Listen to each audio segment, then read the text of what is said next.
Hello everyone, welcome back to K Guru channel bye निर्मल गुप्ता। प्यारे बच्चों, आज हम क्लास 6 की सोशल साइंस की वर्कशीट नंबर 19 सॉल्व करेंगे।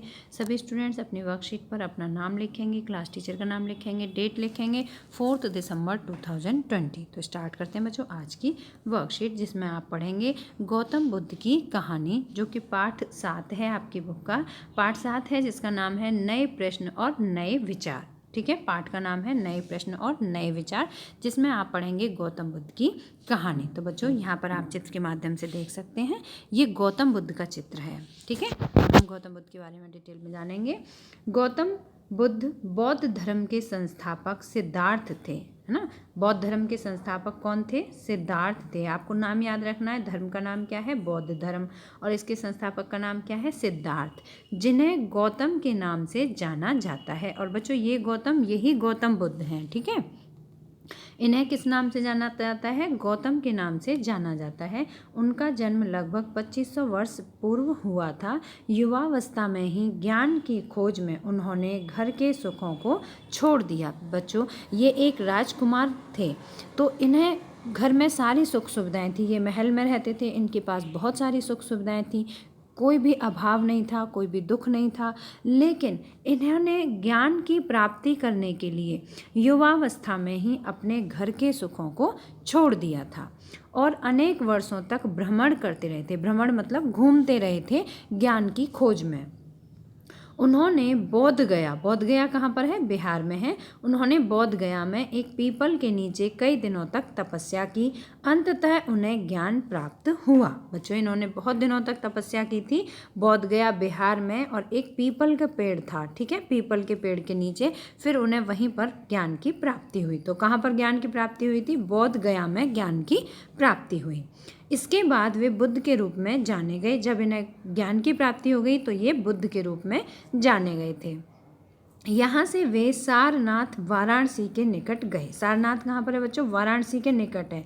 कौन सी जगह है? सारनाथ। ठीक है, तो यहाँ से वे, जब उन्हें ज्ञान की प्राप्ति हो गई तो ज्ञान प्राप्ति के बाद वे कहाँ गए थे? सारनाथ गए थे, जहाँ उन्होंने पहली बार उपदेश दिया। बच्चों, ये इंपॉर्टेंट क्वेश्चन है, आपको याद रखना है। इन्होंने अपना पहला उपदेश कहाँ दिया था? सारनाथ में दिया था।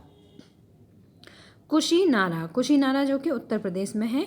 मृत्यु से पहले का शेष जीवन उन्होंने लोगों को शिक्षा देने में व्यतीत किया। और इनकी मृत्यु कहाँ हुई थी बच्चों? कुशीनारा में हुई थी। ठीक है, और यहाँ पर इन्होंने पहले का शेष जीवन उन्होंने लोगों को शिक्षा देने में व्यतीत किया, मतलब कि अपने पूरे जीवन में ये लोगों को शिक्षा देते रहे।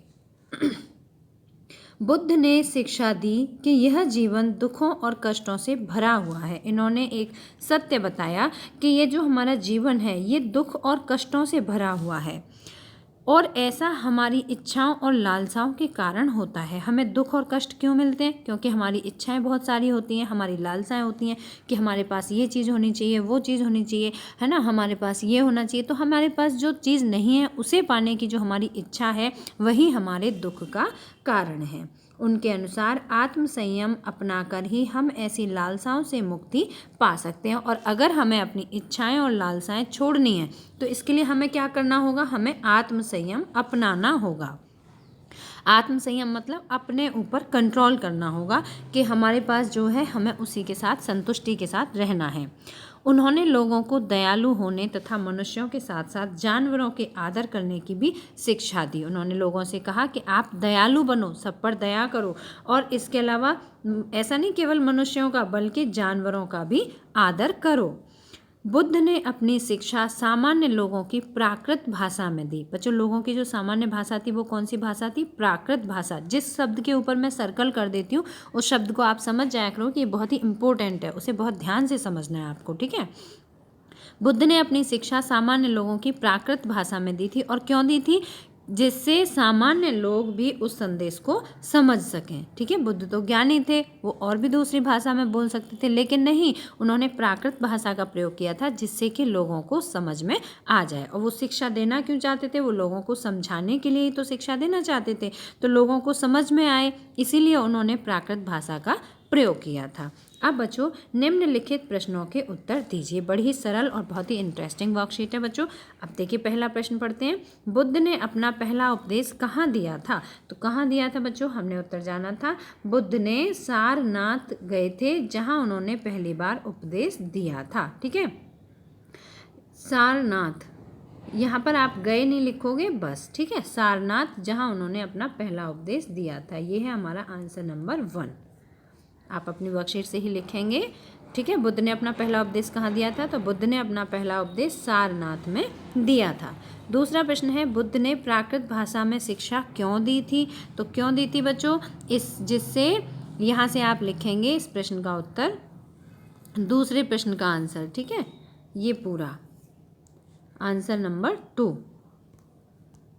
ठीक है, बुद्ध ने प्राकृत भाषा में क्यों शिक्षा दी? तो बुद्ध ने अपनी शिक्षा सामान्य लोगों की प्राकृत भाषा में दी, इससे सामान्य लोग भी उनके संदेश को समझ सकें। ठीक है बच्चों, तो ये आपके दोनों प्रश्नों के उत्तर आप अपनी वर्कशीट से ही कर लेंगे। प्रश्न नंबर 3 है, बुद्ध के किस उपदेश को आप अपने जीवन में अपनाना चाहेंगे और क्यों? तो बच्चों बुद्ध ने कौन सा उपदेश दिया जिसे हम अपनाना चाहेंगे? तो मैं यहाँ पर लिखूँगी कि मैं आत्म संयम। ठीक है, आत्म संयम। बुद्ध ने आत्म संयम के बारे में बात की थी।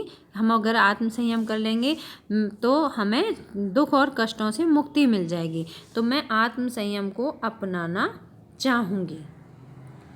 ठीक है, अपनाना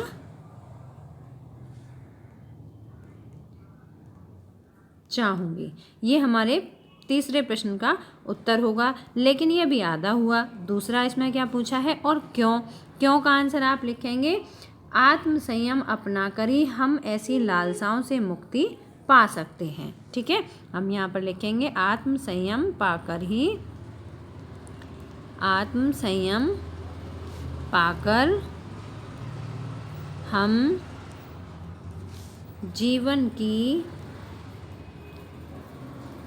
की लालसाओं, ठीक है, लालसा मतलब इच्छा, लालसाओं का मतलब क्या होता है? लालसाओं का मतलब इच्छा। लालसाओं व कष्टों से, लालसाओं व कष्टों से, जो हमारे जीवन में कष्ट होते हैं ना, लालसा नहीं रहेंगी तो कष्ट भी नहीं रहेंगे, कष्टों से मुक्ति पा सकते हैं।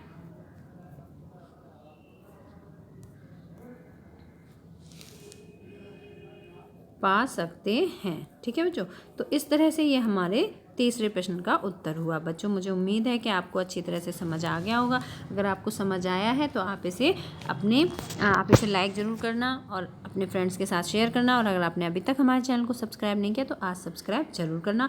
मिलते हैं फिर इसी तरह की नेक्स्ट एजुकेशनल वीडियो में। Till then bye bye, good luck to all of you.